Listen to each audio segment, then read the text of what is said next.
రోజున భక్త సింగ్ గారని ఒక గొప్ప దైవ సేవకుడు ఉన్నారు. ఎంతమంది ఆయన మాట్లాడుతున్నారు? ఆయన యొక్క భక్త సింగ్ గారని ఒక సేవకుడు ఈ లోకంలో దేవుని కోసం జీవించారని ఎంతమంది విన్నారు? విన్నవాళ్ళు ఒకసారి చేతులు తగ్గిస్తారా? విన్నవాళ్ళు కాదు, విన్నవాళ్ళు మాత్రమే. దేవునికి స్తోత్రం. హల్లెలూయా. ఒకనొక రోజున ఒక గ్రామానికి వెళ్ళారంట సువార్త ప్రయాణించడానికి. ఎక్కడికి వెళ్ళారు? ఒక గ్రామానికి వెళ్ళారు. ఈ గ్రామానికి వెళ్ళేసరికి భక్త సింగ్ గారు ఆయనతో ఉన్నటువంటి శిష్యులు కొంతమంది తీసుకొని నల్గొండ ప్రాంతంలో ఉన్నటువంటి గ్రామానికి వెళ్ళారు. ఆ గ్రామానికి వెళ్ళినప్పుడు దాదాపు 50 మంది ఈయన వస్తున్నాడని తెలుసుకుని ఆ గ్రామంలో మాటునేసి ఈయన దాదాపు కిలోమీటర్ తరిగారంట. విచిత్రమైన సంగతి ఏం తెలుసా? ప్రభు ఈయన ప్రార్థన చేస్తే ప్రభువే దిగి వస్తాడు.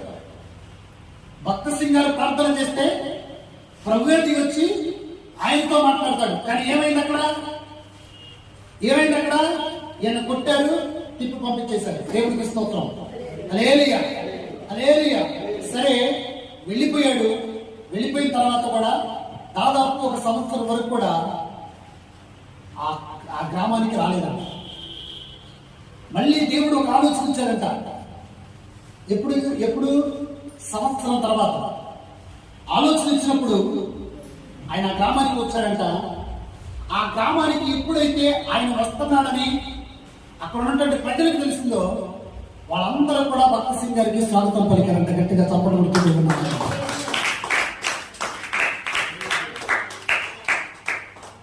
చప్పట్లు 4 రకాలు. ఎట్లాగూ ఇష్టమైన చప్పట్లు ఉంటాయి, ఇష్టం లేని చప్పట్లు ఉంటాయి. సౌండ్ వచ్చే చప్పట్లు ఉంటాయి, సౌండ్ లేని చప్పట్లు ఉంటాయి. ఎలా గురవయ్య రా, దేవునికి స్తోత్రం. హల్లెలూయా. దేవునికి మహిమ కలుగును గాక. గురవయ్య అంటే గురవయ్య చెల్లి, తమ్ముడు అన్న. దేవునికి మహిమ కలుగును గాక. హల్లెలూయా. సరే సంవత్సరం తర్వాత స్వాగతం పలికారంట. స్వాగతం పలికేసరికి భక్త సింగ్ గారికి ఒక అనుమానం వచ్చిందంట. నేను పోయిన సంవత్సరం వచ్చినప్పుడు నన్ను వెంటబడి తరివేసి నన్ను కొట్టి నన్ను ఇబ్బంది పెట్టి ఈ గ్రామం నుండి నన్ను వెలివేశారు. ఈ రోజున సంవత్సరం తర్వాత వస్తే నాకెందుకు స్వాగతం పలికారని వాళ్ళు అనుకుని ఆయన ఆలోచిస్తూ వీరు విచిత్రమైన సంగతి తెలుసా? వీళ్ళు సంవత్సరంలోనే ఒక మందిరాన్ని కూడా కట్టుకుని దానిపైన ఒక శిలాఫలకం అంటే స్లేవ్ అనే గుర్తు కూడా పెట్టారంట. దేవునికి స్తోత్రం. హల్లెలూయా. ఆ పెట్టి వీళ్ళకి వాక్యాలు తెలియదు, కానీ ఈ పుల్పిట్ బ్యాక్ సైడ్ యేసు అని పెట్టుకున్నారంట. దేవునికి స్తోత్రం. హల్లెలూయా. సరే భక్త సింగ్ గారికి ఒక ఆలోచన వచ్చిందంట. నేను సంవత్సరం క్రితం వచ్చినప్పుడు నన్ను ఈ గ్రామంలో అడుగు పెట్టకుండా ఇచ్చేసారే, ఈ రోజున ఇంతమంది గ్రామం అంతా కూడా మారటానికి అసలు కారణం ఎవరని ఒక అతన్ని పిలిచి, ఏమండి మీకు గ్రామంలో నేను వచ్చినప్పుడు నన్ను తరిమేశారు, తర్వాత ఎవరు వచ్చి మీ గ్రామంలో సువార్త ప్రయాణించారా, మీ గ్రామంలో సువార్త ప్రయాణించి చెప్పారని అక్కడ ఉన్నటువంటి ఒక వ్యక్తిని అడిగితే, మా గ్రామంలో సుబ్బయ్య అనే వ్యక్తి ద్వారా దేవుడు మా గ్రామాన్ని మార్చారన్నాడంట. గట్టిగా తప్పలు కొడుతుంది. అప్పుడు భక్త సింగ్ గారు వాక్యం చెప్పి సుబ్బయ్యతో మాట్లాడారంట. సుబ్బయ్య నువ్వు యేసు క్రీస్తు ప్రభువుని ఎలా తెలుసుకున్నావు? యేసు క్రీస్తు ప్రభువుని ఎలా వెంబడించావు? అసలు ఈ గ్రామం అంతా మారడానికి అసలు హిస్టరీ ఏంటి? ఎక్కడన్నా బైబిల్ క్లాస్కి వెళ్ళావా, లేకపోతే ఎక్కడన్నా యేసు క్రీస్తు ప్రభువుని విన్నావంటే అప్పుడు ఆ సుబ్బయ్య చెప్పాడంట, అయ్యగారు నేను దొరల దగ్గర పనిచేశాను అన్నాడంట. దేవుడికి స్తోత్రం. హల్లెలూయా. ఏమన్నాడు సుబ్బయ్య? నేను దొరల దగ్గర పనిచేశానన్నంట. అంటే దొరల దగ్గర పనిచేసినప్పుడు ఏం చేశారంటే ఒకనొక రోజున ఆయన యొక్క సుబ్బయ్య ఒకనొక రోజు ఇలా చెప్పాడంట, అయ్యా నేను దొరల దగ్గర పాలేరులాగా పనిచేశాను. ఈ పాలేరులాగా పనిచేస్తున్న సమయంలో ఒక రోజున నేను దొరగారు వెళ్తూ ఉన్న సమయంలో నేను అడ్డొచ్చానని దొరగారు వెంటనే నన్ను కొట్టాడు. ఆ రోజుల్లో దొరలు మామూలుగా ఉండేవాడు కాదు, నిన్ను నన్ను కూడా దగ్గరకు రానిచ్చేవాడు కాదు, ఒక పాలేరులాగా చూసేవాడు. సరే ఆయన ఎప్పుడైతే ఆయన గుర్రానికి నేను అడ్డొస్తున్నాడని తెలిసిందో ఆ యొక్క సుబ్బయ్యని పిలిచి ఆ దొరగారు కొట్టాడంట. దేవునికి స్తోత్రం. ఏం చేశాడు? కొట్టాడు. ఆ రోజున ఈ రోజున ఒక దెబ్బలాగా ఉండేది కాదు, సాగు కొట్టేవాడు నిజంగా. సరే కొట్టిన తర్వాత ఆ నైట్ దొరగారు పడుకున్నారంట. దేవునికి మహిమ కలుగును గాక. యేసు రక్తమేజి, యేసు రక్తమేజి, యేసు రక్తమేజి, యేసు రక్తమేజి, యేసు రక్తమేజి, యేసు రక్తమేజి, యేసు రక్తమేజి. హల్లెలూయా. ఆ దొరగారు పడుకున్నప్పుడు దేవుడు ఆ దొరగారి దగ్గరికి వచ్చి నువ్వెందుకు సుబ్బయ్యను కొట్టావన్నాడు. ఏమన్నాడు? నువ్వెందుకు సుబ్బయ్యను కొట్టావంటే, వాడు నాకు ఎదురొచ్చాడండి, నా పురానికి ఎదురొచ్చాడు అని అంటే, అసలు నీకు కొట్టే అధికారం ఎవరిచ్చారన్నాడు. కొట్టే అధికారం ఎవరిచ్చారనేసరికి, ప్రభువా నేను ఇప్పుడు ఏం చేయాలన్నాడు కదా గారు. నువ్వు వెళ్ళి సుబ్బయ్యకు క్షమాపణ. ఏమన్నాడు?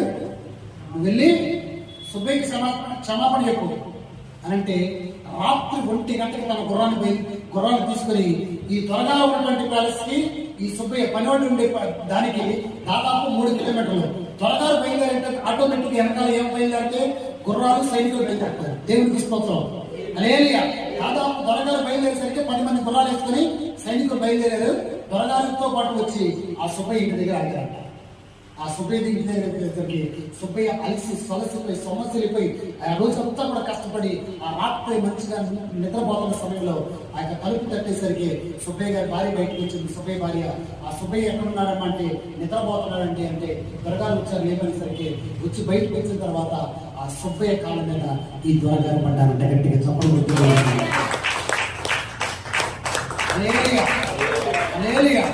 సుబ్బయ్య కాళ్ళ మీద ఈ దొరగారు పడ్డారంట. దొరగారు పడిన తర్వాత, ఏంటి సార్ ఏంటండి దొరగారు మీరు నా కాళ్ళ మీద పట్టడం ఏంటంటే, లేదు లేదు నన్ను క్షమిస్తావా లేదా, నన్ను క్షమించు, నేను నిన్ను క్షమించాలనే వరకు నేను వెళ్ళనేసరికి, సరే దొరగారు నేను మీ దగ్గర మాలీలాగా పనిచేస్తున్నాను, నేను మిమ్మల్ని క్షమిస్తా, నేను మిమ్మల్ని ఎందుకు క్షమించాలని, అప్పుడు నేను క్షమిస్తున్నాననేసరికి ఆ దొరగారు మళ్ళీ 2 గంటలకి మన ప్యాలెస్కి వచ్చారంట. దేవుని తీసుకోసం లేదా.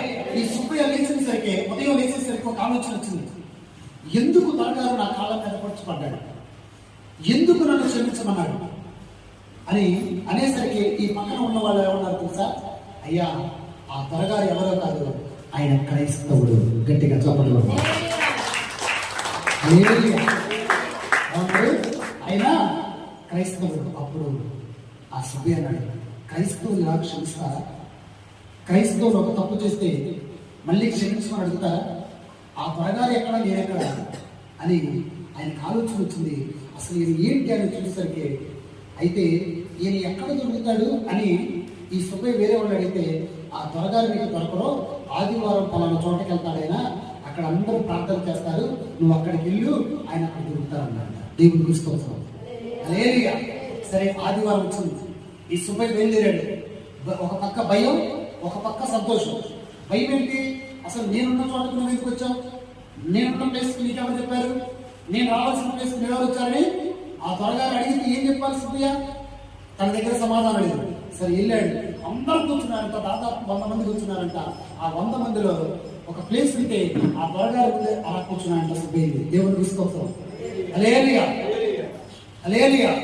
అప్పుడు ఆ త్వరగారు సుబ్బయ్యని చూసి, ఏ సుబ్బయ్య నువ్వు కింద కూర్చొని పెట్టి దాని పక్కన కూర్చోబెట్టుకున్నాడంట. దేవునికి స్తోత్రం. హల్లెలూయా.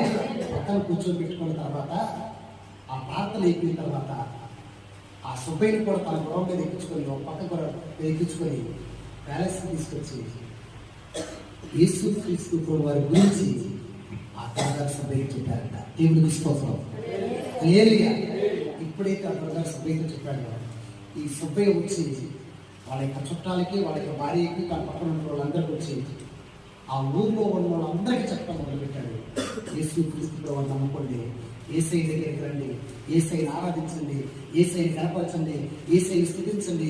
యేసుక్రీస్తు వారు గొప్ప దేవుడు, ఆయన నిజమైన దేవుడు, ఆయన శక్తిమంతుడు, ఆయన గొప్ప దేవుడు, నిన్ను నన్ను రక్షించడానికి లోపలికి వచ్చాడని ఆయన ఎక్కడా క్రయం లేదు. కానీ దేవుడు ఇచ్చినటువంటి జ్ఞానాన్ని బట్టి, ఆ త్వరగారు చెప్పినటువంటి మాటలను బట్టి ఆ గ్రామంలో ప్రతి ఇంటికి వెళ్ళి సువార్త బోధించారంట. వాళ్ళ బంధువులు మారారు, చుట్టాలు మారారు, స్నేహితులు మారారు, అందరూ మారారు. కానీ ఒక సంవత్సరం క్రితం ఏదైతే భక్త సింగ్ గారు ఆ గ్రామానికి వెళ్ళారో ఆ గ్రామంలో ఎవరు రక్షింపలేదు. ఆ గ్రామంలో ఉన్న వాళ్ళందరూ కూడా వెలిగించారు. ఆ గ్రామంలో ఉన్న వాళ్ళందరూ కూడా భక్త సింగ్ గారిని కొట్టి తరిమేశారు. కానీ సంవత్సరం అయ్యేసరికి నా దేవుడు అద్భుతం చేశాడు. ఆ గ్రామం అంతా కూడా మారటానికి దేవుడు కూడా చూపించాడు. గట్టిగా చప్పట్లు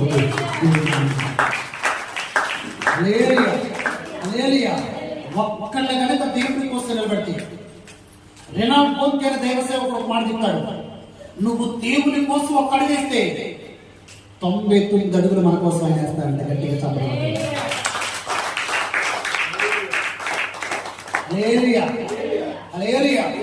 ఏంటిది? ఎన్ని అడుగులు? ఎవరైతే 99 అడుగులు? నువ్వు ఎన్ని అడుగులు వేయాలి? వేస్తున్నావా? ఈ అడుగు రాదు కదా మరి వేయటానికి. దేవుని పని అంటే రాదు, ప్రార్థన అంటే రాదు, దేవుడి సన్నిధి కంటే రాదు. దేనికి వచ్చింది?